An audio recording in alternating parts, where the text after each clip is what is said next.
Vice Mayor. We appreciate you calling in. You're traveling for work business and appreciate you still being present for our meeting. So thank you very much. Very much appreciate it. We have, so for those of you on the phone, because you're not here to socialize, we've met many members of the Optimist Club and our Senior Center volunteers, as well as the Superior Dance Company, who's going to help us with leading the Pledge of Allegiance and celebrating our senior citizen recognition today for the Optimist Club. And of course, we have some very hefty business tonight, so as soon as it hits 7, we will call the meeting to order. We still have a few minutes, according to Verizon time.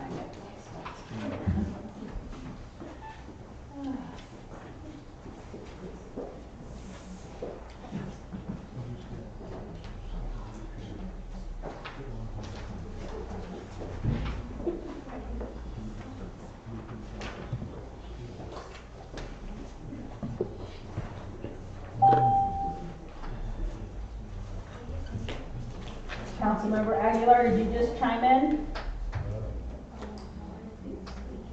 Not that I know of. Okay, do you want to say hi to everybody since you're only on the phone today? Yes, I want to say hi to everyone. Hi. Councilmember Aguilar has family in town, I believe, and he is at his home in Cholo right now. So he's calling in. I believe, ma'am, that was the our finance. Our auditors just joined the line. Okay. This feels like this is. Who has family in town is in Cholo. Is that what you said? Yeah. So, yeah. Nice guy. He's a very nice guy. Gilbert's a very nice guy. I have to go take care. I have to go to my son's in New Mexico. That's why. Yeah.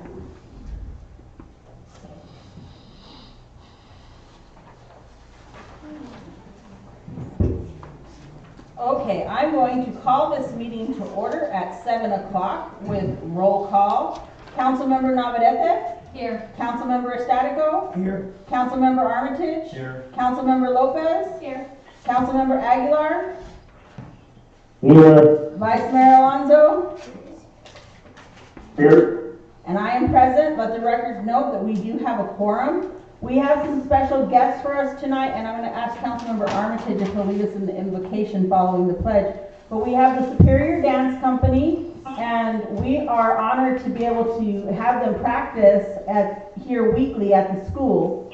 And so we're really thankful for them. They do a lot of entertaining. We want to introduce Billy Joe and quickly her dance troupe to come to the podium, and they're going to lead us in the Pledge of Allegiance, followed by the invocation by Councilmember Armitage. If everyone would please rise.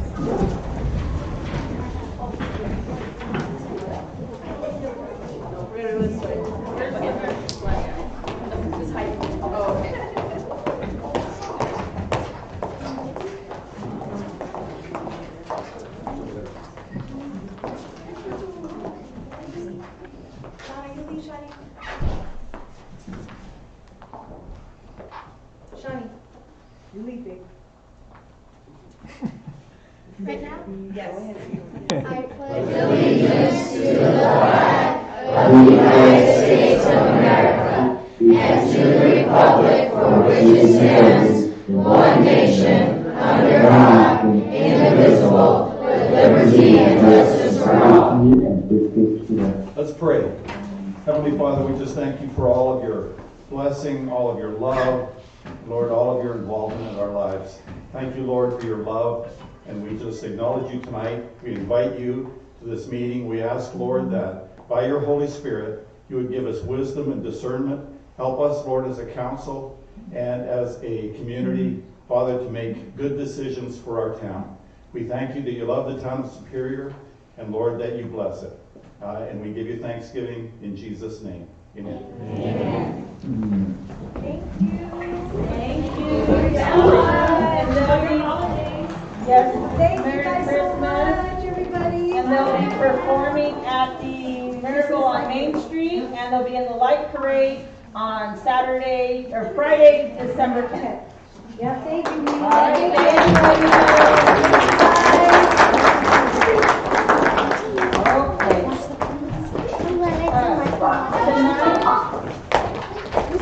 is our last official meeting of the year, and one of the orders of business that this council normally has is the Spirit of Optimism Community Champion Proclamation.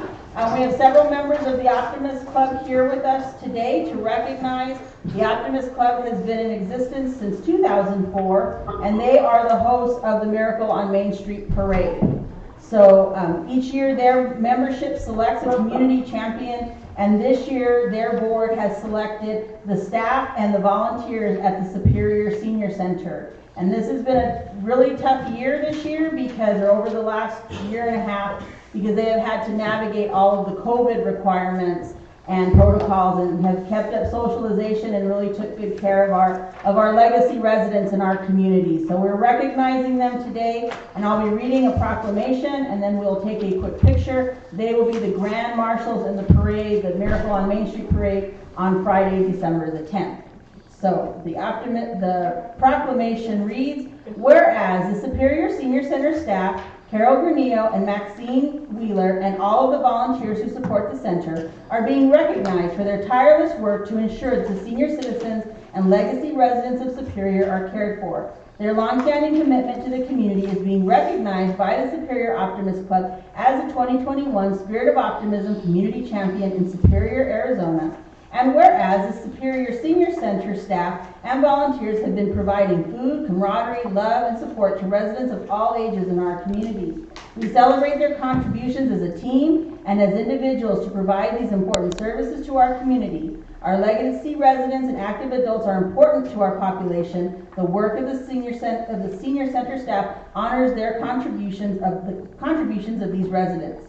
Whereas, despite the many challenges that COVID-19 created for communities across the globe, the staff at the Superior Senior Center continue to provide meals, services safely, checked in on their customers while maintaining physical distancing, and as the pandemic lingered on with restrictions, the staff and volunteers found fun and unique ways to maintain holidays and birthday traditions with their customers. Whereas the Superior Optimist Club has named the Superior Senior Center staff and volunteers as the Spirit of Optimism Community Champion for 2021. Now therefore, in recognition of the optimist and community service, I do hereby proclaim the Superior Senior Center staff as the 2021 Spirit of Optimism Community Champion and urge all citizens to emulate their selfless actions and generosity within our community. Passed and adopted by the Mayor and Town Council of the Town of Superior this 29th day of November 2021. So thank you all for your service. I think the club president, words, and then we'll take a picture.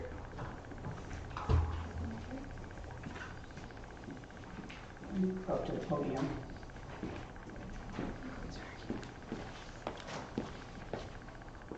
Thank you.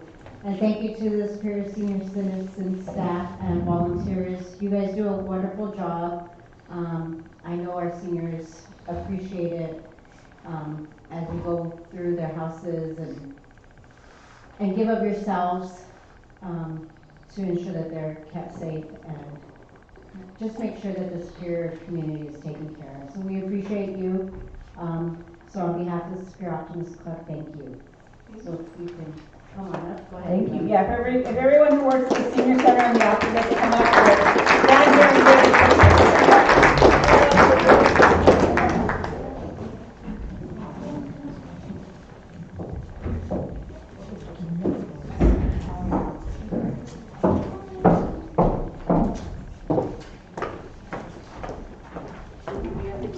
signed right and then I can give them one.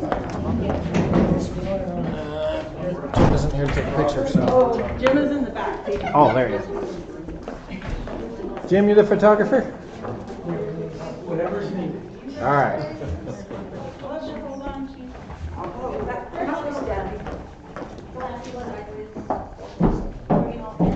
Can you get all everyone in the picture? We're still adjusting. Yes. We're adjusting. All right. Okay, are we all ready? Yes, sir. 4, 3, 2, 1. And another, and one more. Thank you, Jim.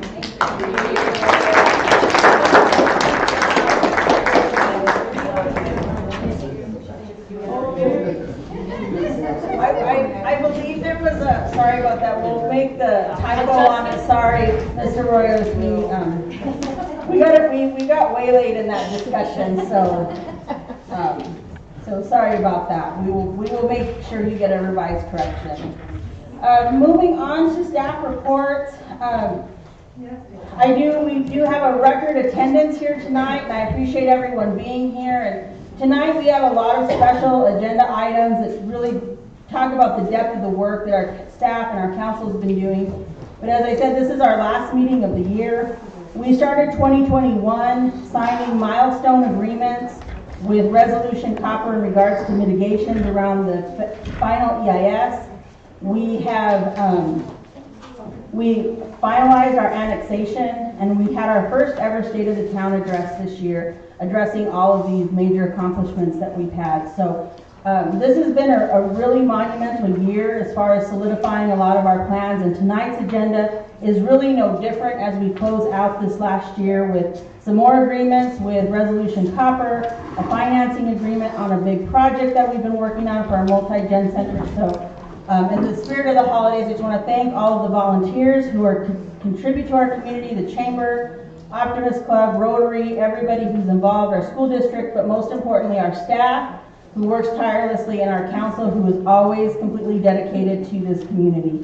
So with that being said, Mr. Pryor, do you have anything else to add? No, thank you.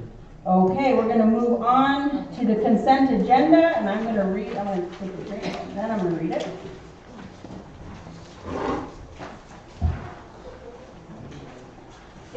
Approval of the minutes of the regular town council meeting on October 14th, 2021. Authorization of the town council to allow town manager Todd Pryor to approve on behalf of the town council special event liquor licenses, events and uses of town property for Christmas and New Year's events due to no town council meetings in December 2021. Approval of Town of Superior alcohol permit for Paul J. Gamble for a birthday party at the US 60 Park on October 24th, 2021 from 2 p.m. to 6 p.m. Approval of Town of Superior alcohol permit for Arthur J. Ibarra for a funeral luncheon at the Magma Club on November 3rd, 2021 from 9 a.m. to 8 a.m. I think that was 8 p.m. Approval of Town of Superior alcohol permit for Anthony Huerta for a birthday party at Vesage Park on Saturday, November 27th, 2021 from 3 p.m. to 11 p.m. Approval of the Town of Superior alcohol permit for Frank A. Inzunza for a funeral luncheon at the Magma Club on Saturday, December 4th, 2021 from 8 a.m. to 6 p.m. Approval of an Arizona Department of Liquor Licenses and Control special event liquor application for Susan Anderson, Superior Chamber of Commerce for the home tour and antique show at the Magma Club on Saturday, January 29th and Sunday, January 30th, 2022 from 9 a.m. to 5 p.m. both days. Approval of Town of Superior alcohol permit for Susan Anderson, Superior Chamber of Commerce for the home tour and antique show at the Magma Club on Saturday, January 29th, 2022 and Sunday, January 30th, 2022 from 9 a.m. to 5 p.m. for both days. Approval of Town of Superior alcohol permit for Vera Fernandez for a baby shower at the Magma Club on February 12th, 2022 from 1 p.m. to 4 p.m. Approval of a service agreement between the Town of Superior and Rebuild Superior. The town shall pay the provider during the term of this agreement a total fee of $10,000 for professional services. Approval of service agreement between the Town of Superior and Superior Chamber of Commerce. The town shall pay the provider during the term of this agreement a total of one-time fee of $25,000 for professional services. Approval of planning and zoning initial information sheets for abandonment, and our reports. Council, is there anything you wish to discuss individually? Make a motion to approve. There's a motion on the floor by Councilmember Statico. Is there a second? I'll second. Second by Councilmember Lopez. All in favor? Aye. Any opposed? Motion carries. We are going to move directly on to new business discussion, approval of presentation and acceptance of fiscal year 2020-21 audit by Hinton and Burden. Stephen Palmer, CPA, will call in to present the findings and present a PowerPoint presentation. I'm going to turn the floor over to staff to move forward with this agenda item. Steve, I believe, is on the phone. He's currently muted. Hopefully he unmutes here in a sec. And he disconnected. So apparently we're having technical problems. Is everybody disconnected? Because the screen looks different. Yeah, we lost the town thing again. This stupid phone was supposed to be fixed, but it's still giving us problems.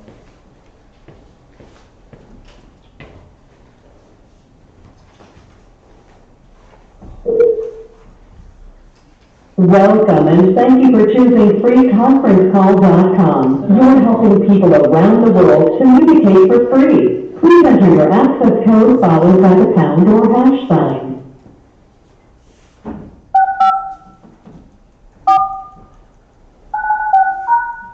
If you are the host, press star now. Otherwise, please wait and you will be joined into the conference. I love modern technology.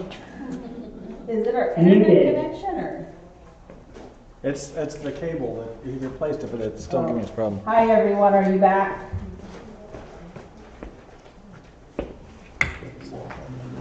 Okay, texting the vice mayor.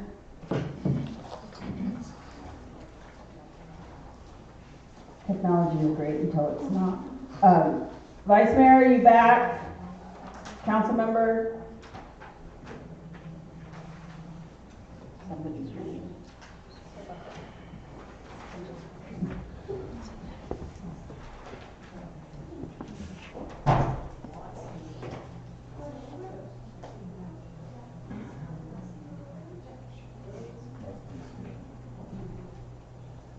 Are we on? Has anyone joined the line yet? Hello? Yeah, everyone's on. Everyone's muted currently. Okay.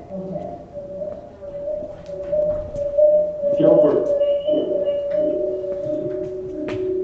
Mike.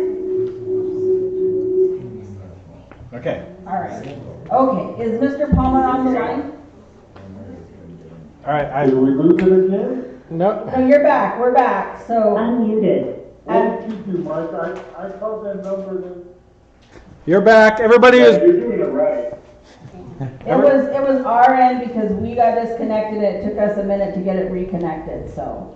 If it does happen again, Of course we're disconnected.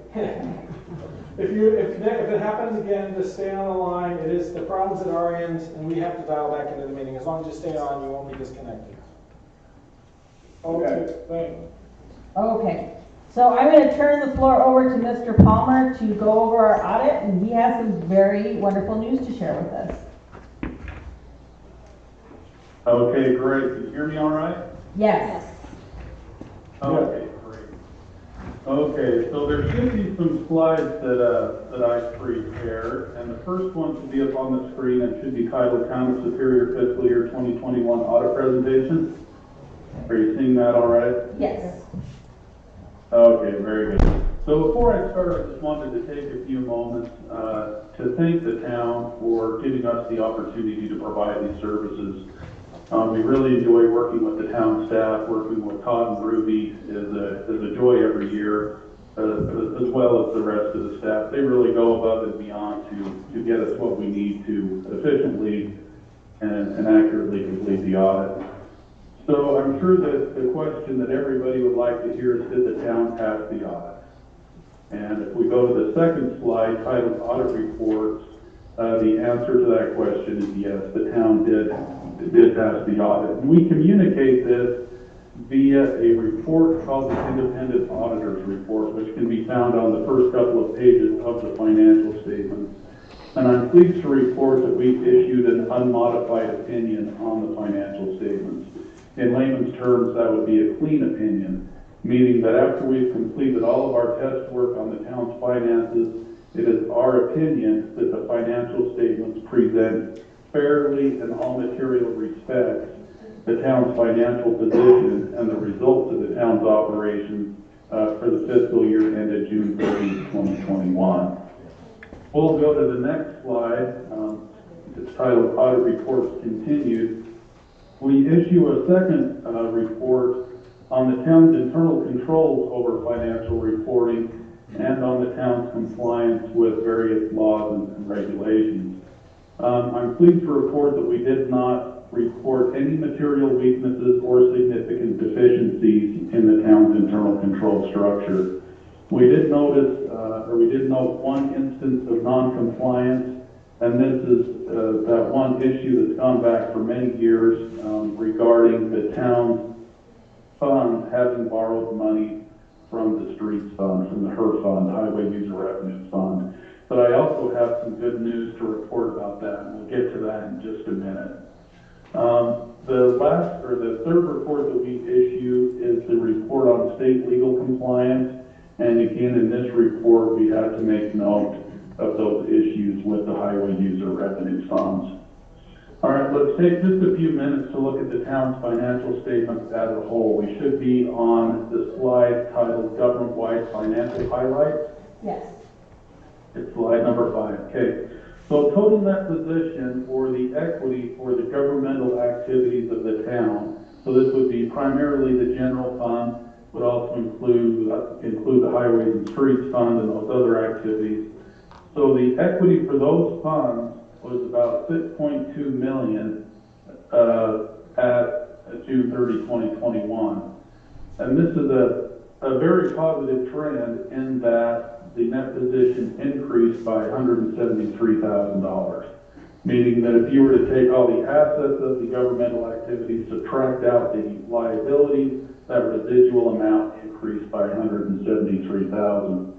Now the net position or the equity for the business type activities, that would be the utility funds as well as the ambulance, decreased by $111,000 this past year, resulting in a deficit net position of almost $79,000. And these numbers are important to look at because over time, whether or not this net position or equity numbers are increasing or decreasing are a good indicator as to whether the financial health of the town is improving or deteriorating. All right, let's take a look at the Highway and Streets Fund. We mentioned that briefly just a moment ago. The Highway and Streets Fund has a large balance in the due from other funds account. This means that other funds have in essence borrowed monies from the Highway and Streets Fund. The balance in this account was about $1.2 million at June 30, 2021. The amount decreased from the June 30, 22 balance by about $377,000. It's equally important to note that back in 2012, the balance in this due from other funds was $2.8 million. So it's gone from $2.8 million to $1.2 million since 2012. That's a significant improvement. The town is to be commended for making the needed corrections and repaying those funds to the streets, Highway and Streets Fund. Let's go to slide number 7. This is the Highway and Streets Fund balance sheet trend. The bottom number represents the liabilities in the fund, and there are two lines there that basically lie on top of one another that are the assets and the fund balance for the fund. You can see it's been very stable for the most part over the past 5 years. You are seeing the assets decrease because those funds are being repaid to the Streets Fund, and in turn the Streets Fund is spending those on street and sidewalk improvements in the town. And we can see that on the next slide, slide 8. This slide shows the trend for revenues, expenses, and expenses in that fund. The top line being expenses, the blue line being revenues. You can see that as the fund has been able to accumulate more resources or have more spendable cash, the town has been able to make some much needed improvements to streets and sidewalks. And you can see that by the increase in expenditures, that top line. If we go to slide number 9, I got a little bit off here. Slide number 9, this is the general fund balance sheet trend.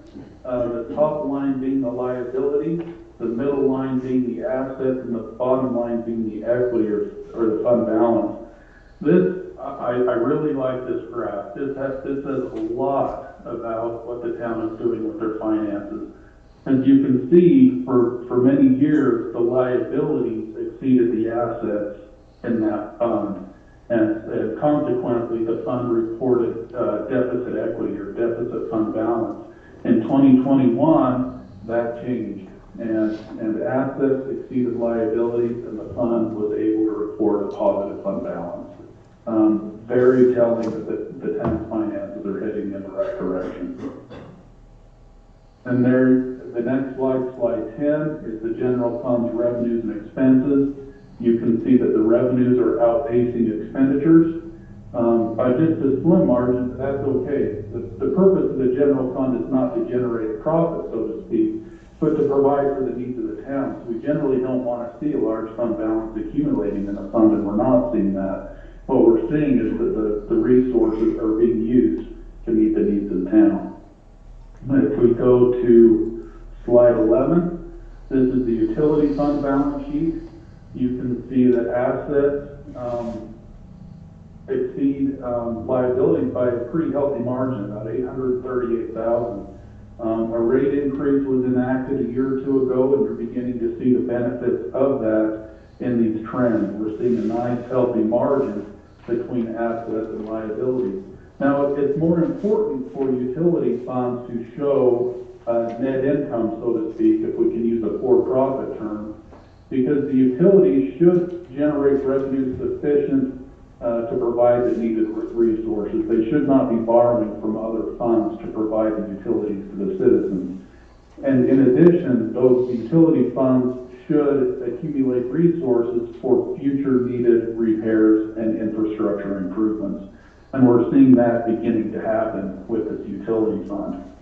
We can see it here on slide 12 when we look at the revenues and expenses for the utility fund, where beginning in 2020, the revenues are exceeding the expenses, just as we would like to see. If we go to slide 13, this is the ambulance fund for the town. You can see that this fund is struggling a bit.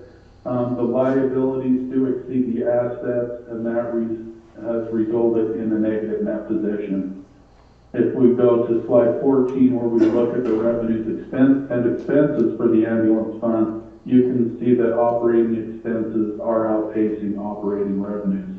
That bottom line mainly represents grants or transfers into the ambulance fund from other sources or from other funds. The ambulance fund appears to be the challenge for the town right now in how to right that ship, so to speak, to ensure that those revenues are outpacing the expenditures. And if we go to slide 15, once again, I would like to express my thanks to the town for the opportunity to work with you and to provide these services. And if you go to the next slide, I will be happy to answer any questions, and my contact information is there as well in case some questions come to mind in the future, so you'll know how to get a hold of me. So. Well, thank you very much, Mr. Palmer. We appreciate all the work that you and your staff do. You're great partners in keeping us in compliance, so thank you. Council, do you have any questions for Mr. Palmer or for staff? For Todd? No? Okay. What do you attribute several years ago, I think when we first got on, the ambulance fund was one of our biggest enterprises that we were collecting money. What do you attribute the decline to? Well, it's a complex question, but it's never generated a significant revenue surplus. It did break even for a few years. In 1 year, it did make a surplus. That's after our first rate increase. The problem we have is that no matter how much expenses go up or how we're impacted by minimum wage increases or anything like that, the Medicare rates do not go up, nor does the access. They are set flat rates. We could implement all the rate increases we want, but only less than 20% of our populace uses private insurance. The rest is Medicare and Medicaid, and they pay somewhere between 30 and 40 cents on the dollar for Medicare and about 60 cents on the dollar for Medicare. We write off half of our income every year just on those two areas. So until The billing policies change for Medicare until those rates go up. I don't see any way the ambulance revenues are going to correct themselves or increase. So the only control we have is expenses.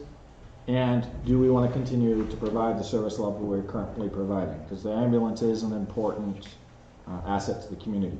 The cost of operating that for us is about $150,000 a year on average. Is that good value for your money to get an ambulance service in the town of Superior? And that's the question we'll have to address every year at our budget, because it is an expense. Make a motion to approve the audit. There's a motion on the floor by Councilmember Armitage. Is there a second? Second. Second by Councilmember Navarrete. All in favor? Aye. Any opposed?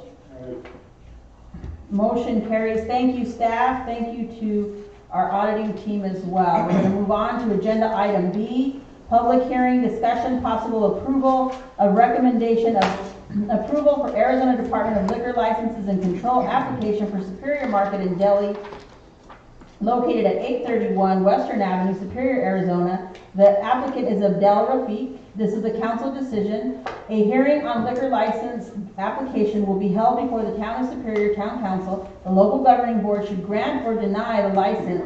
The state liquor board may hold a hearing to consider the recommendation of the local governing body. Pursuant to ARS 4-201, the hearing notice was posted for at least 20 days in a conspicuous place on the premises proposed to be licensed by the applicant. So at this time, I'm going to open the public hearing. Is there anyone from the public wishing to address the council regarding this liquor license? Anyone from council? Hearing none, I'm going to close the public hearing and I'm going to call for a vote. Make a motion to approve. There's a motion by Councilmember Estatico. Is there a second? Second. Second by Councilmember Lopez. All in favor? Aye. Any opposed? Aye. Motion carries. We'll move on to agenda item C, public hearing, discussion, possible approval of recommendation of approval of Arizona Department of Liquor License and Control application for Mendoza Bistro, located at 599 West US Highway 60, Superior, Arizona. Applicant is Sandra Denise Fabino. This is a council decision. Discussion, a hearing on the liquor license application will be held before the Town of Superior Town Council. The local governing board should grant or deny the license. The state liquor board may hold a hearing to consider the recommendation of the local governing body. Pursuant to ARS 4-201, the hearing notice was posted for at least 20 days in a conspicuous place on the premises proposed to be licensed by the applicant. I'm going to open the public hearing regarding the liquor license for Mendoza Bistro. Is there anyone from the public wishing to address the council on this matter? Hearing none, is there anyone from council wishing to address us in the public hearing? Hearing none, do we have a motion to approve? I'll make the motion. There's a motion by Councilmember Lopez. Is there a second? Second. Second by Councilmember Navarrete. All in favor? Aye. Any opposed? Motion carries. We're moving on to agenda item D, and I'm going to read our resolution heading, but before I do that, I want to explain that this particular agenda item is going to allow the town to finance the final $800,000 to purchase the original Superior High School. So that can be our town hall and multi-gen center and entrepreneur center. That's Superior Enterprise Center. This has been a project we've been working on for a few years now, and it's a bold move that this council took in 2016 to develop a multi-gen center and complex. And you all sat through our audit, so we are in a good financial health in which to be able to take on this responsibility. But most importantly, this will bring our senior center, our library, have a gymnasium, the enterprise center, and our town hall, plus lots of other open spaces for us to use into one domain, which kind of recession-proofs a lot of important community services like our senior center and library. So what we're approving tonight, I want everybody to understand what we're approving tonight is a resolution that will allow us to work with our bond attorneys who are here with us tonight and will allow us to borrow the money. We have funding from Resolution Copper, so the total purchase price of the building is $3 million. Now, Resolution has committed $2.2 million of that. We have $50,000 in escrow right now to purchase that building when we entered into our contract a year ago. and we have to finance the other $800,000. We have a congressional earmark that we'll be hearing more about this spring, whether it's approved for another $2 million that will allow us to do more improvements and really make some really fantastic upgrades, but we will be able to utilize this building rather quickly because it's in very, very good shape thanks to the Cardone family. So with that being said, I'm going to read the resolution heading, and then if council has any questions, our attorneys are here.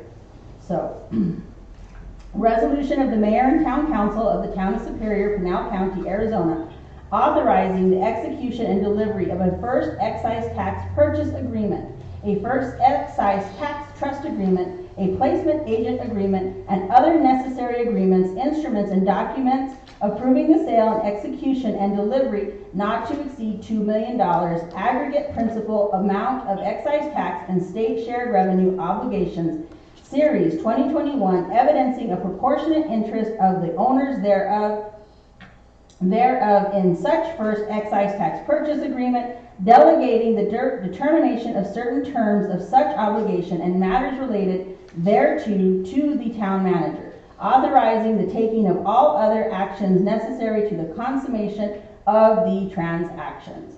So council, at this time, as you know, the attorneys recommended that we do a $2 million request. We can bring that down, but at this time, if you have any questions of our attorneys, this action item is just to allow the town manager and myself to execute the documents. This is not picking the banks. This gives us the opportunity to get the very best deal. And we currently have 5 offers from the private sector that we can consider, and they kind of meet or beat the USDA offers that are still requiring a lot of paperwork. So with that being said, council, the floor is yours to ask questions. I have a question. It would be helpful if you could explain why it's beneficial for us to have the agreement or the excise tax purchase agreement at $2 million, even though we really at this time only need to borrow $800,000. I didn't introduce, this is Zach Sakis, he's our bond attorney. He's represented Eloy and many other communities before, so he comes well recommended. Mayor, Council, Zach Sakis with Shermer and Howard. I want to thank you for the warm welcome tonight. These are some of the best chairs I've ever sat in at a council. So appreciate that very much. To answer your question, a little bit of a practical concern. Clerk deadline to get documents in. There was a little bit of lead time to ensure that we had documents ready for tonight's meeting. At the time, we were looking at a variety of options that would include not only an $800,000 amount to complete the acquisition of the center, but also perhaps an amount to begin some of the rehab facilities. At this point, that has been eliminated. So even though the resolution authorizes not to exceed $2 million, again, you're not authorizing $2 million. You're authorizing staff and the mayor to use their judgment to execute council's direction, which is to just acquire the building. So the final amount of the financing will be sized appropriately, whether that's 800 or 900 to make sure there's enough to cross the finish line and close on time to buy the building. And our closing date is January 3rd. Any further questions or comments from council? For those of you in the audience, this type of action does require a 2/3 majority, so that means we have to have 5 yay votes, and for this I'm going to call for, we need to do motions, so we do need a 2/3 majority. Is there a motion on the floor? So moved. There's a motion on the floor to approve this resolution by Councilmember Navarrete. Is there a second? Second by Councilmember Lopez. And I'm going to do a roll call vote. Councilmember Armitage. Aye. Councilmember Lopez. Aye. Councilmember Navarrete. Aye. Councilmember Statico. Aye. Councilmember Aguilar. Aye. Vice Mayor Alonso. Aye. And I'm an aye. We have a unanimous vote. Council, thank you very much. Thank you to our team who has been working relentlessly around the clock. Todd, you can breathe a sigh of relief now. This puts us on track to close on the purchase of the old high school, bringing it back into the public's domain. And it's something that I know this entire council is very proud of, and our community should be too. So thank you all. Thank you, staff. We're going to keep moving forward with our business tonight. Oops. Gilbert, somebody saying something? Discussion, okay. Agenda item E, discussion approval of resolution number 2021-645, a resolution of the mayor and council of the town of Superior, Arizona, urging the Arizona Independent Redistricting Commission to keep rural Arizona together by considering and adopting the proposed base concept district maps as provided. Staff recommends approving this resolution. The council has to choose between resolution 2021-645 with either option A or option B, and the Constitution of the Arizona United States of America orders a national census to be performed once every 10 years to re-enumerate and reapportion the population of each respective state. The Arizona Independent Redistricting Commission is charged with the work of determining and said reapportionment for congressional and legislative representation within the state of Arizona.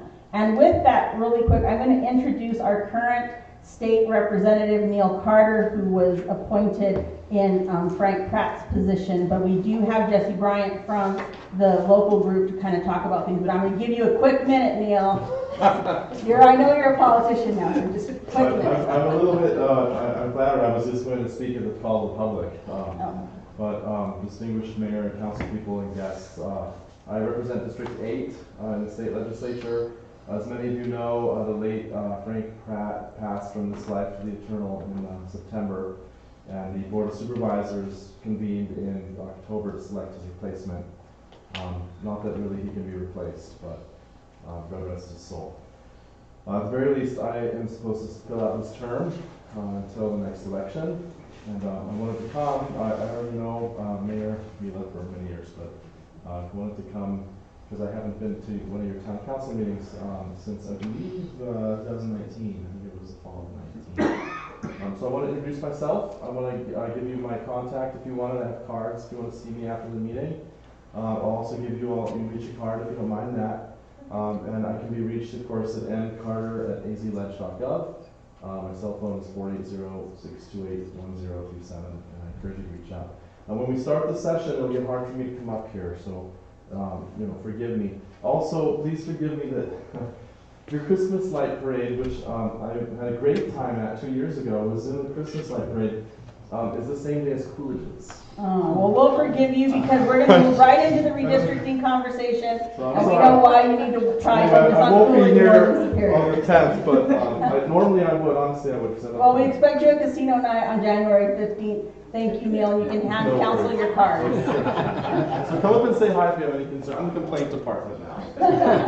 We'll try not to complain too much. We know you work hard. So I'm going to turn the floor over to Mr. Bryant, who's been working. Council, this resolution, again, is to pick, it's really in our best interest to find commonality in which legislative district and congressional districts that we are put in. And we've been fortunate to be aligned with our local communities like Globe and Miami and Kearney and Hayden Winkleman. We have like-minded interests and industry, and our economic development is the same. Right now, I think the map is showing that there's two options for us to consider right now, and one is to include us with the tribal communities and one without.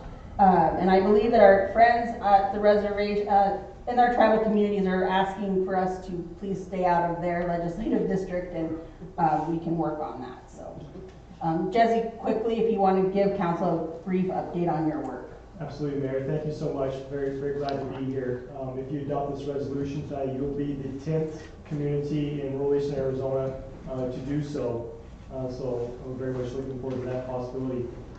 Yes, unfortunately, you don't have the latest update. This is a very fluid process, so there's been lots of updates. And yet there really is only one option before you, and that's the one without the reservations. They have made it very clear that they wish to remain associated with the Navajos. So we're happy to accommodate that. That's why we had an either or from the beginning, depending on how they wanted to set that. So that's cleared up. So very quickly, I think you've all kind of done your homework on this, hopefully, and I think it's all pretty been pretty well been explained to you. But quickly, through the 2000 decade, so we have an independent redistricting commission that the voters created in the November 2000 election, taking it out of the hands of the legislature.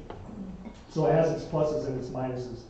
But so we're in a period now that is the public input period, which ends on December 4th.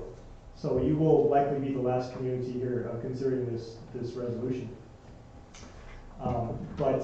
So in the 2000 decade, we had a rural legislative district, which we called District 5. Legislative District 5 is 5 eastern counties: Gila, Graham, Greeley, Southern Navajo, and Apache counties below the reservation line, the Navajo Nation line. And Superior at the time, along with Hayden, Winkleman, and Kearney, were in a greater Pinal district. But back then, of course, Pinal was far less urban than it is now. And as you know, that's not the case anymore. In the 2011 redistricting, we advocated for something very similar to this, in which we wished to adopt the copper corridor from Superior down to Hayden into the proposal. And the commission in 2011 had an agenda of their own. And instead of keeping rural Arizona rural, they divided this up into 4 different districts, 3 of which were joined to metropolitan urban centers. In which case, despite my good friend Neil here, rural interests tend to become secondary to urban interests when you have that in your district. So we're pushing again. This commission is far more responsive, but we still have an uphill battle. It's been an uphill from the beginning, and we're doing everything we can to make as much noise as possible. And I would encourage you, if you should adopt this resolution tonight, that you wouldn't stop there. I send email updates that perhaps your manager can share the rest of you, and there's a link in there to submit public comments. There's also a sample letter you can use to draft your own letter and individually submit letter to the commission. We are a voice of about a third of the state of the rural area, which constitutes roughly 238,000 people. And we're competing with Maricopa and Pima counties, about 4 or 5 million people. So if we're going to be heard, we have to make a lot of noise. So that's what we're doing. And there's public hearings coming up. They're very important. The city of Globe and perhaps Miami, as far away as Duncan, are planning on sending representatives to Payson this Wednesday for the perhaps, well, certainly the last one, Eastern Arizona redistricting hearing. And if it's not possible for any of you to attend that at the casino in Payson Wednesday night at 6 p.m., that'd be tremendous. Do any of you have any questions? Council, any questions? I know Todd sends out the updates as we receive them from Jesse, and thank you for your work. And I'd also like to thank Mr. Shank, who's been helping me manage some of this redistricting stuff and keeping me apprised of things as he finds things. So thank you. Mayor, if I could point out real quickly, there's a couple people I wanted to introduce. Mr. Hetzler here, for one, he's actually coming from Gold Canyon, and it turns out we have urban allies that they want us to be exclusively rural as much as we do, because that allows them to be exclusively urban. And so he and his circle of influence have pledged to help support ours, and we're certainly going to help support theirs. It's mutually beneficial. We also have here the former mayor of the city of Globe and current city councilman, Fernando Shipley, and he's also been very supportive. The city of Globe did adopt a resolution unanimously as well. Thank you. Council, unless you have any further questions. Can I make a written statement? Sure, since you're part of Mr. Bryant's presentation. Yeah. I'm Steve Hetzler.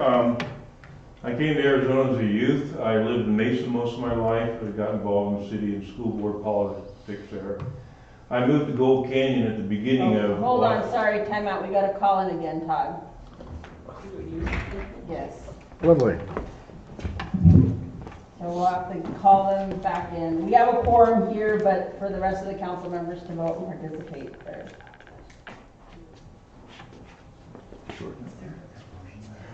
All right, I'll be on the phone at 18. There's something wrong.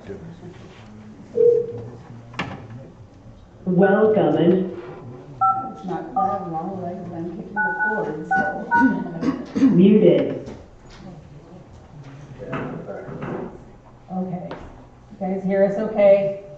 I think you're muted, so I'm going to unmute you. Wait a second.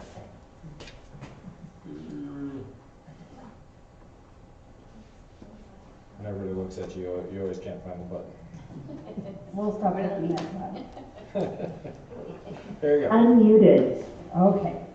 All right, so we're just hearing another quick presentation on the IRC before we call for a vote. Go, Yeah, proceed. yeah. So anyway, I moved into Gold Canyon. I've gotten involved in things over there. We're very close to Apache Junction. We're a community of interest.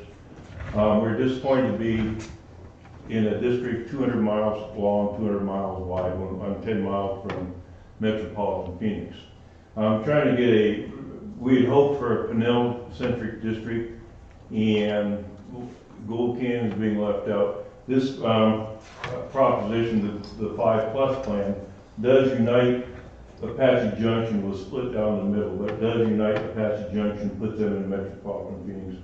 We want to make a further adjustment to put Gold Canyon in there, so we're aligned with Apache Junction and Santan Valley. As it stands now in the current district as it's proposed by the state, about 40% of the people are in Pinell County, and about 60,000 or 70,000 are in the urban areas.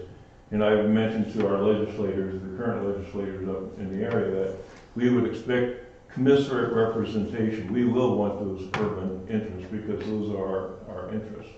So this plan puts a lot of those Pinell County people into Maricopa County. The Apache Junction will make it even more urban for us on that side, keep it more rural here so you can have your constituency.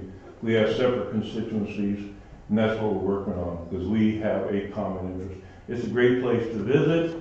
Driving home, we get to the gardens, and we've got our coyotes and we've got our javelina and all that stuff. But we prefer to do our shopping in Phoenix, and that's where our commercial center is. So anyways, I just discovered this 5+ plan a week ago, so I'm been pushing it and getting involved, and I'm trying to convince the people in the Apache Junction, Gold Canyon area to support, and hopefully we'll get some. They just got the email out today, got the word out to several hundred people, so we do have community buy-in on that end to support the 5+ plan. So consider that for information. Well, thank you for sharing that with us, and we appreciate our neighbors in Gold Canyon and Apache Junction who visit here and throughout the Copper Corridor. So thank you guys, and hopefully we'll all get most of what we want out of this. Okay, thank you. Thank you. Okay, council, with those presentations completed, Mr. Bryant, we need to approve the item B, right? Resolution B. So the 5 eastern counties. So a resolution of the mayor and council of the town of Superior, Arizona, urging the Arizona Independent Redistricting Commission to keep rural Arizona together by considering and adopting the proposed base concept district maps as provided. And we're going with option B, which is the 5 eastern counties along with the greater parts of Copper Corridor and Verde Valley, supplementing with northern Cochise, but connecting the San Carlos and White Mountain Apache nations with that of the Hopi and Navajo, the Navajo and Hopi nations via a strip of uninhabited territory of northeastern Gila County and southwestern Navajo County. So that is what we are asking the IRC to consider. Council, do we have a motion to approve? There's a motion by Councilmember Lopez. Is there a second? Second by Councilmember Navarrete. All in favor? Aye. Any opposed? The motion carries. Thank you very much, Mr. Bryant, and thank you very much, Councilmember Shipley, for coming out and preparing our meeting. Thank you, Mayor. Appreciate it. You're welcome. We're going to keep good luck, and thank you for your leadership on this. I know it's been a lot of work. We're going to go on to discussion and approval of a memorandum of understanding between the Town of Superior and Resolution Copper Mining, LLC. This is a town council decision. This is an open item from the town's draft environmental impact statement comment letter addressing the Bronco Creek claims on the land exchange properties. This agreement will provide $2.5 million for the purchase of the land exchange properties, working through a community development corporation. Council, do you have any questions on this memorandum of understanding? And is there anyone here from resolution officially? I don't see anyone here, so. There's a motion by Councilmember Estatico. Is there a second? Second. Second by Councilmember Armitage. All in favor? Aye. Any opposed? Motion carries. We're going to move on to agenda item G, discussion and approval of purchase of KW standby generator for the wastewater treatment plant to replace a 1976 Cummins that is in need of replacement. Staff recommends approving this purchase. Per Town Code Section 3-5-7-D, purchases in excess of $25,000, the purchasing director shall advertise for bids. If the bids or contract received are in excess of this amount, no purchase or contract may be made without prior council approval. Fiscal Impact. The quote accepted is from Cummings Sales and Service in the amount of $70,810. The town will arrange financing to manage the cash flow. The rate increase was adopted for this sort of upgrade, and it is generating sufficient revenues for this upgrade. This is a critical piece of our wastewater treatment plant that we have to keep running. So, council, do you have any questions or comments on this? Question. Todd, it's brand new, correct? And how soon will it be here? 22 weeks is the earliest we can get it. The cat one's actually longer. It's 30 weeks to get it. And how are we managing in between? It runs now. It's the electronic controls aren't working, so if the power goes off, we'll have to go out and turn it on. Make a motion to approve. There's a motion by Councilmember Statico. Is there a second? Second. Second by Councilmember Armitage. All in favor? Aye. Any opposed? Aye. Motion carries. And now we're moving on to, tonight we have 3 different variances. So I am going to call to order, we have a public hearing and possible action of the Superior Town Council serving as its Board of Adjustments as a public meeting pursuant to Section 2.4 of the town zoning ordinance, considering 1 variance number 2021-03 requested on behalf of Joaquin Mancinas for a residence located at 823 West Martin Street, Superior, Arizona. And 2, considering variance number 2021-04 requested on behalf of Stephanie Navarro for a residence located at 26 North Magma Avenue, Superior, Arizona. And number 3, considering variance number 2021-05 requested on behalf of David Martinez and Scott B. Summers for a residence located at 200 North Lob Avenue, Superior, Arizona. So I'm going to go over all of this really quick because this is a separate meeting amongst the town council meeting. So I have to call the meeting back to order and do roll call. Each variance is going to receive its own public hearing. Those that are here to present on your issue, you'll have a moment to talk to council and tell us, what you're doing. Council's been briefed by our staff. We have lots of backup documentation, and then council will vote on this. For those in the public, a variance does not require planning and zoning approval. It only comes straight to the council, and this is one of the roles that we have as a town council, to be that board of adjustments to deal with. So at this time, I'm going to call to order the Board of Adjustments meeting at 7:54 p.m. and do a roll call. Councilmember Armitage. Here. Councilmember Lopez. Here. Councilmember Navarrete. Here. Councilmember Statico. Here. Vice Mayor Alonso.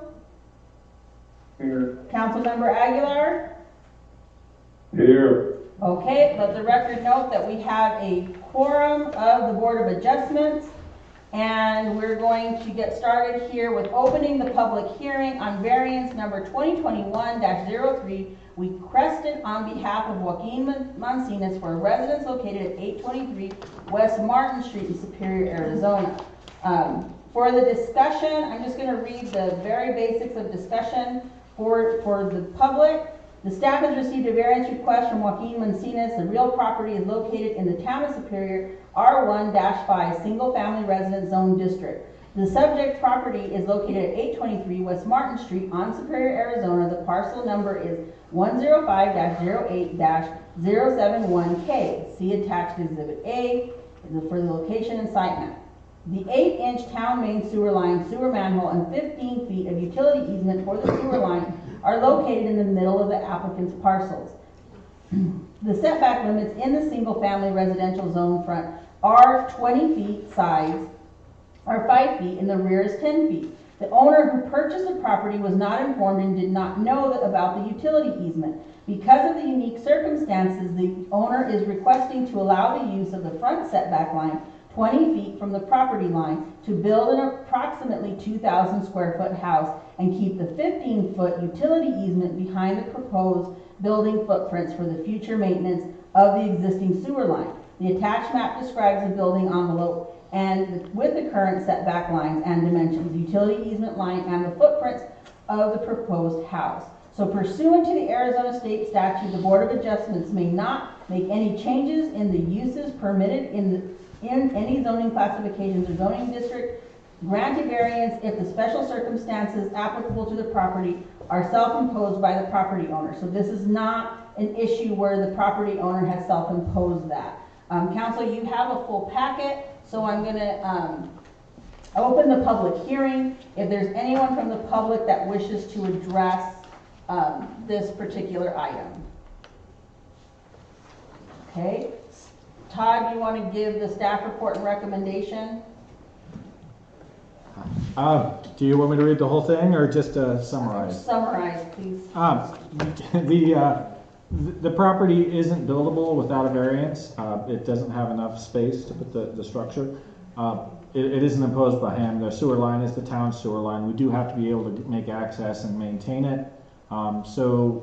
This would be an excellent case for a variance. I see no procedural or a legal reason to deny it, so I would recommend approving.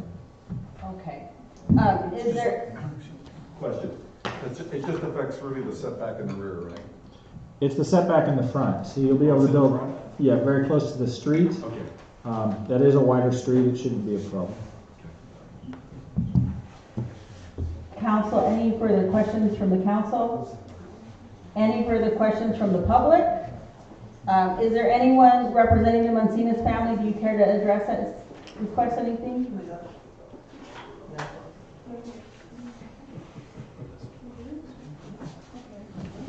That's okay. No worries. Okay, I'll come over here.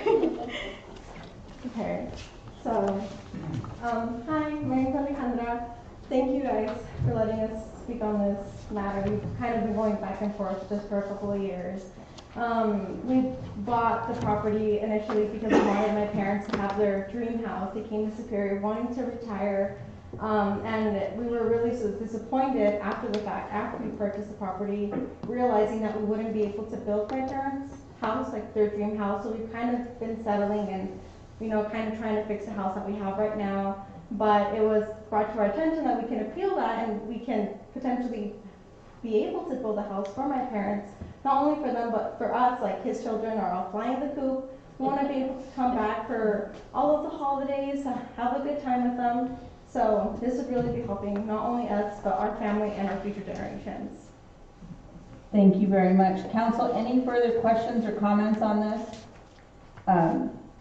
Make a motion to approve. Okay, so I'm close the public hearing, and there's a motion on the floor to approve the resolution, and there's a second by Vice Mayor Alonso. We have a motion made by Councilmember Estatico, a resolution of the Town Council of Superior acting as the Town Board of Adjustments Commission approving a variance requested by Joaquin Mancinas for 823 West Martin Street to allow use of the existing front setback line for the future house. There's a motion and a second. I'm going to call for the vote. All in favor? Aye. Any opposed? Motion carries. Congratulations. Very happy for you. Okay, agenda item number 2, Stephanie Navarro.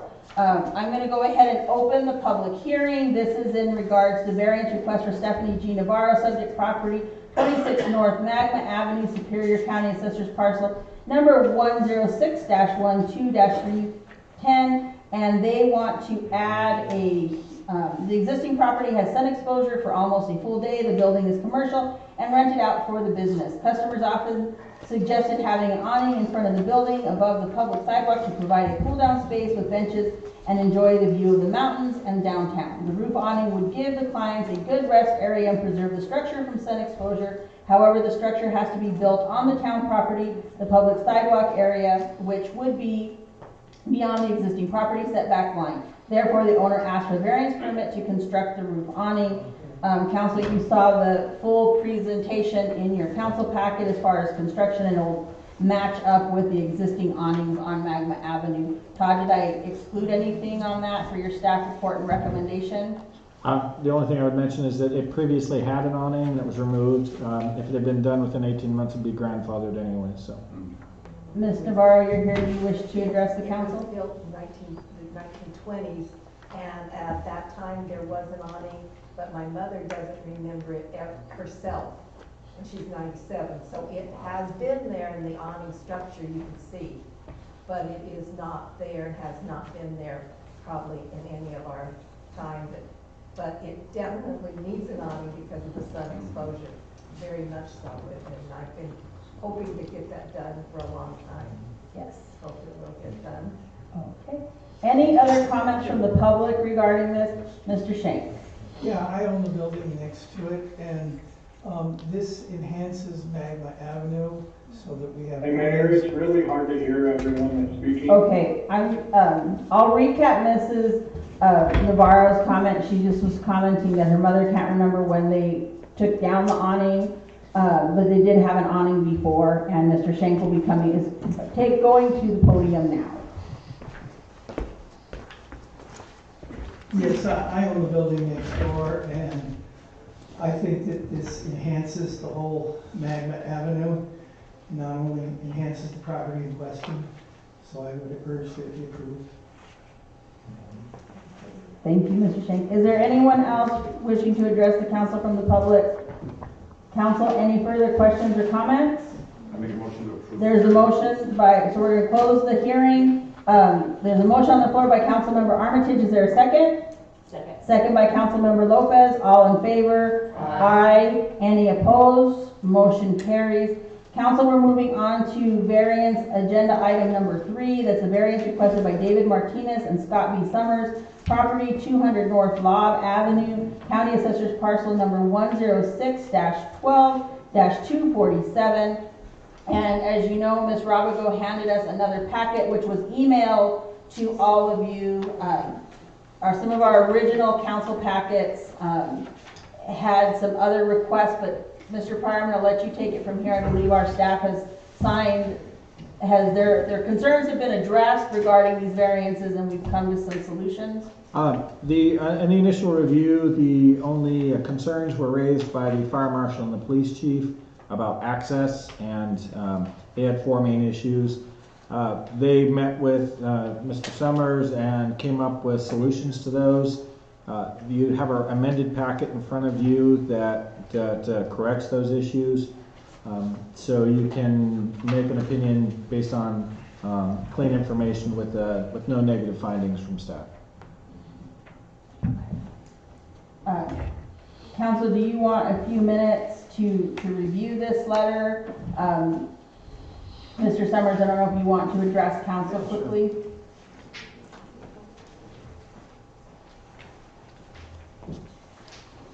Thank you so much for allowing us to come today. Make sure you speak into the mic so the other council members can hear you, please. Mayor and council, I'm so glad to be here today to talk to you guys about this. This is a great project that we're trying to urbanize a lot that is too large of a lot for one house, and we're trying to make 2 home sites on it to make a kind of a statement in this side of town, because we really don't have enough new homes being built on this side of town. On the south side, it takes a lot of attention. The north side doesn't. So we have to do all kinds of crazy variances to make this happen. I do have some color samples if you want to look at these. Oh, you can go ahead and pass them down. These are some of the neat colors that you can put on these houses. Anything that's exposed to the street will not have steel. It will not be steel. It will be stucco or masonry, preferably stone, real stone. And it will look like a regular home. It won't look like a metal home from the street. And a lot of these, you can see the quality of the metal. It's very strong and it's very thick.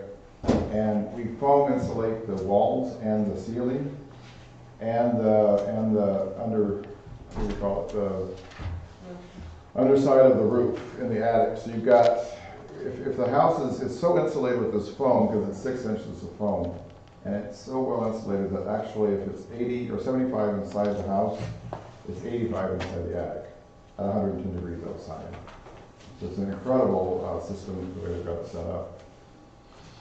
But it's going to be a very well-built home. It's pretty much fireproof, and it is all made of metal inside, all metal interior framing, and I think it's called fireproof drywall. There's a term for it, but I don't know the name of it. But anyway, it's going to be a really neat project, I think.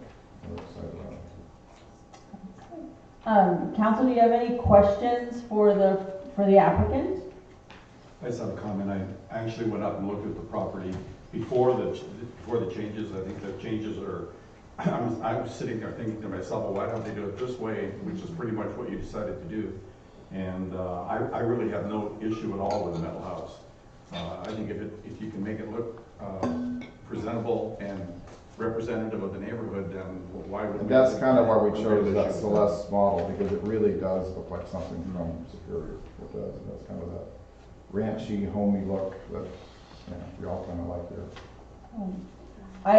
I want to publicly say I know that there was a lot of kerfuffles along the way in doing this, and I'm very pleased with everyone coming together and getting to a yes on this, because you're right, housing is needed. And I hope that we can continue to get to yes, because we find ways to work through this. And I want to commend staff and of course your patience as an investor that we found those solutions. So is there any other comments from the public regarding this matter? Anybody? Ms. Rabago, you're standing up. Are you wishing to address the council? If anybody has any questions. Okay, any further questions? Mayor, I have a question for you. Is this, this is in 3 parts?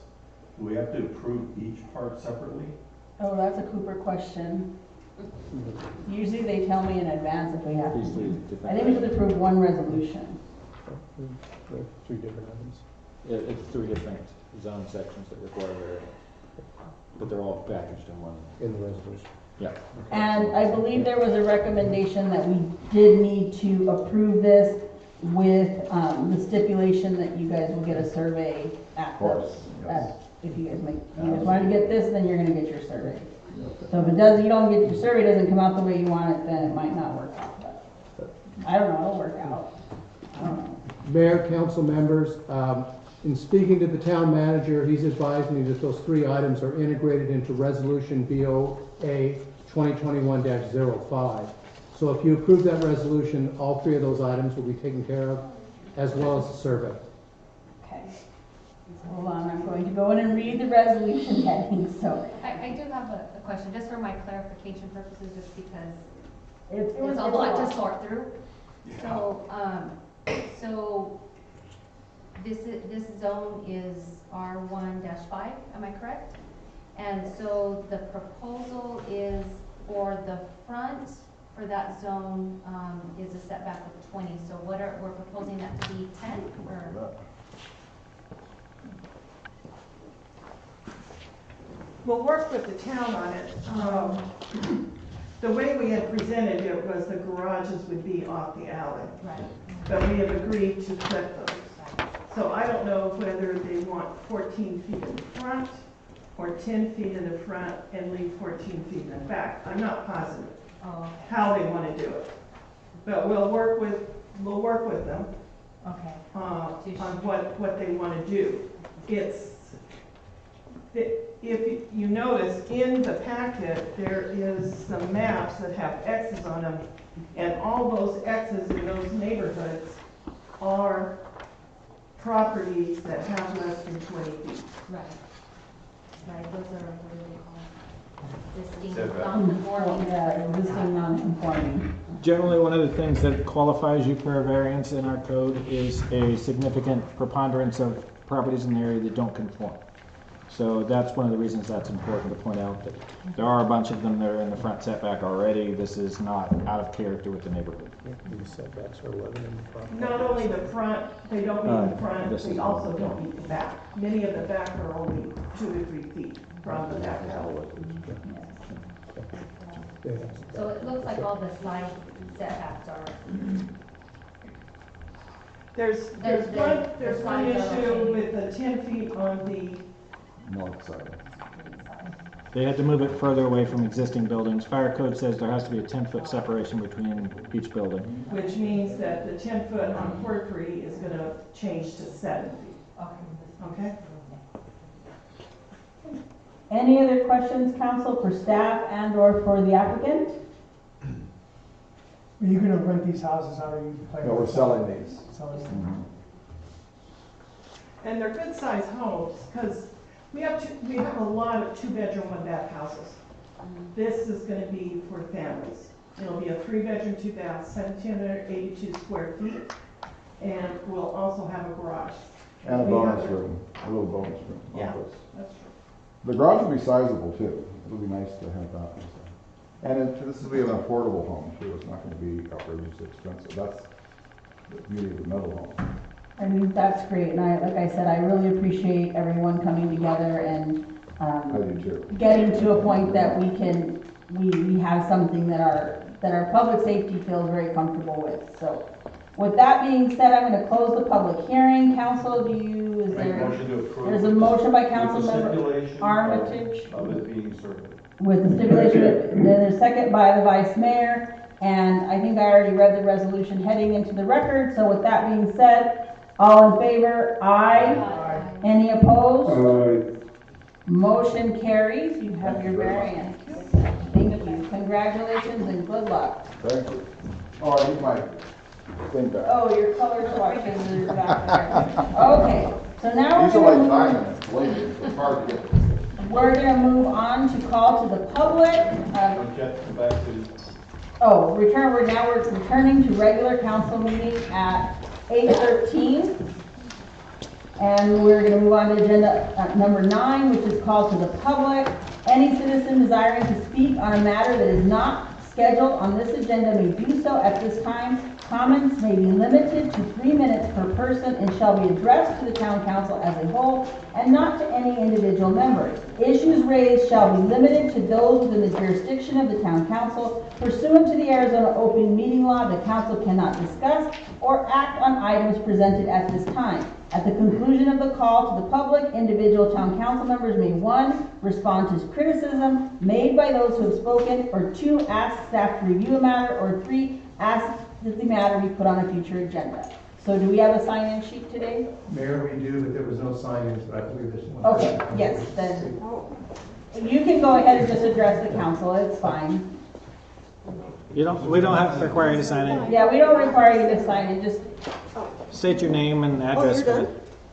Yeah. Hi, Mayor, Vice Mayor, council members. My name is Deb Holmes. I'm a resident, or I own a home here in Superior. And I'm here representing the neighborhood of West Palma and West Magma Flats.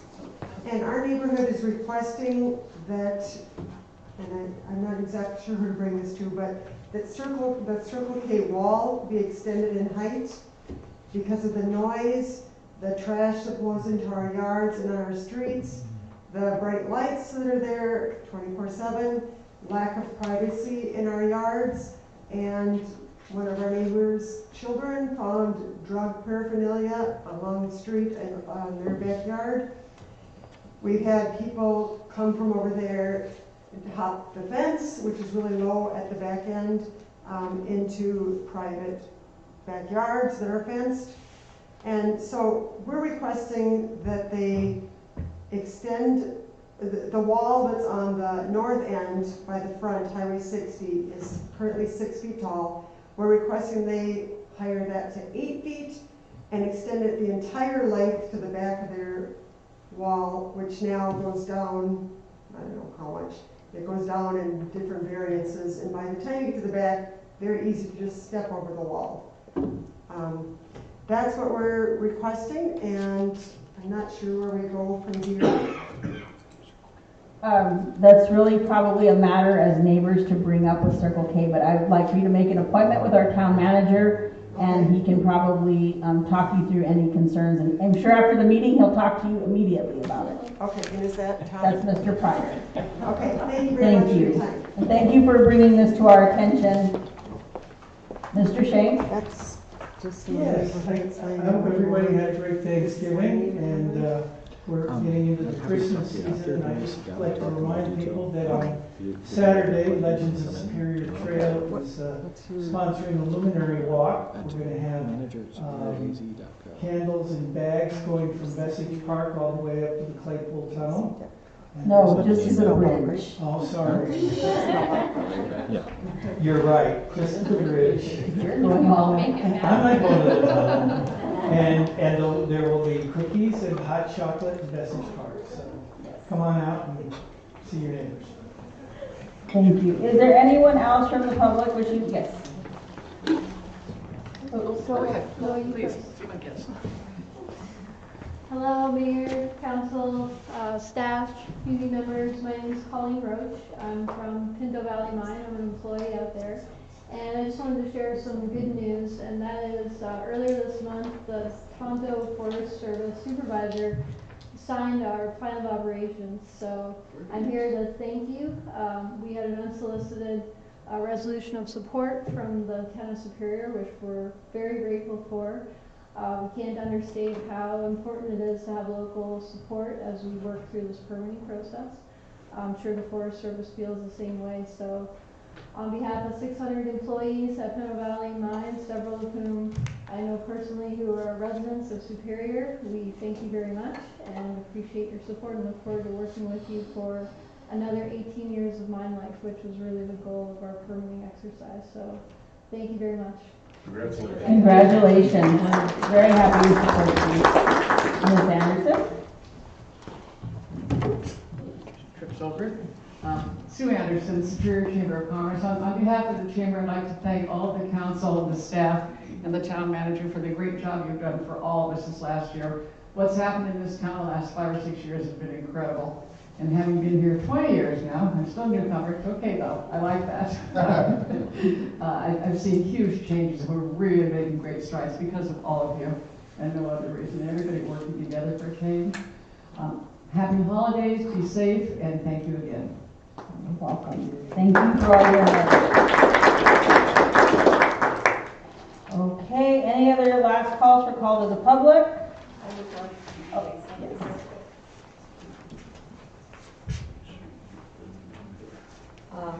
I would like to thank the council and everybody here at Superior, Sue, and so many people have done such an amazing job in this town. And even people that I know and relatives and family members that live in Tempe think it's amazing up here. And they think the leadership and what we've done up here is pretty top notch. And I'll tell you, it's a lot less traffic, and what you're doing here is amazing. I feel very safe up here, and it's just, I can't thank everybody enough for all the good work that's been going on. It's amazing, beyond. Thanks. Thank you. Okay, last call for public comments. All right. There are no executive session items, so we'll go on to summary of current events. I'm going to start with Vice Mayor Alonso, since he's on the phone. Yeah, sorry I couldn't be there. I hope everyone had a happy Thanksgiving, and I wish you all Merry Christmas and a Happy New Year, since we won't meet next month.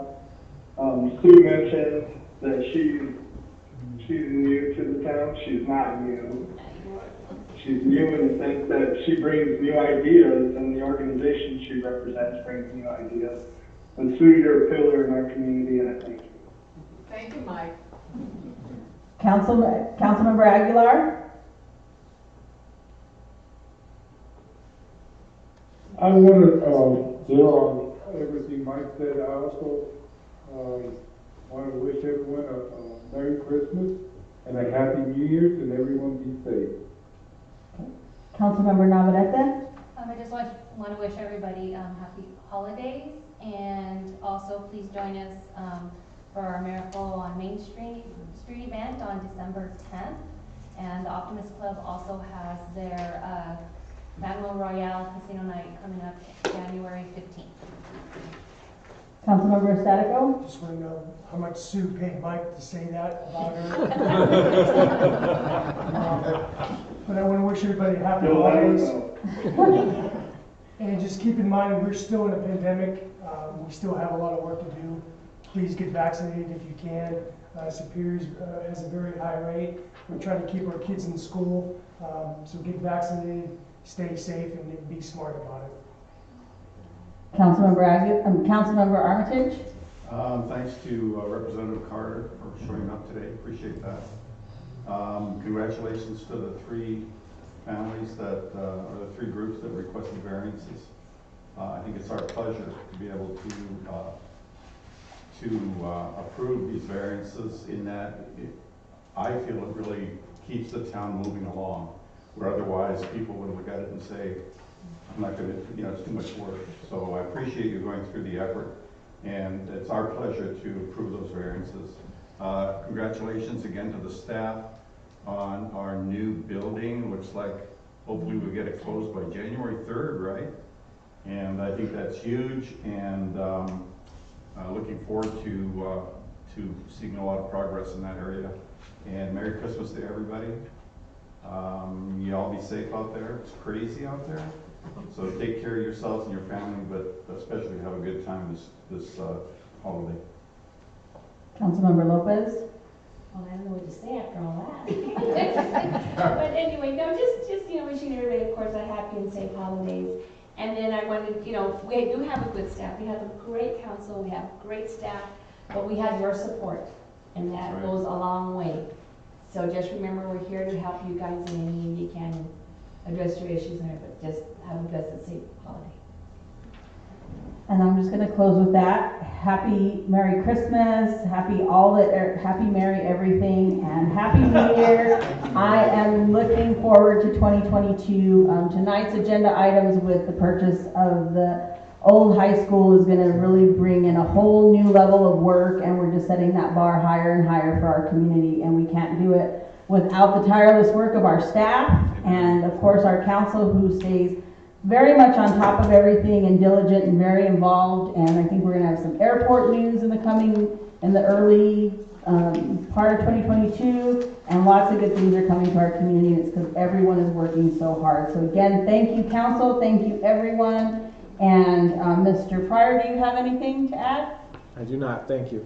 Okay, there's a motion to scheduling of meetings and events. So we have no meetings in December. Everybody gets December off. Planning and zoning will resume on January 6th, 2022. The next town council meeting is January 13th, 2022. Emergency services is January 20th, 2022. And the community development committee will be January 27th, 2022. So with that being said, there's a motion by Councilmember Sadico to adjourn. Is there a second?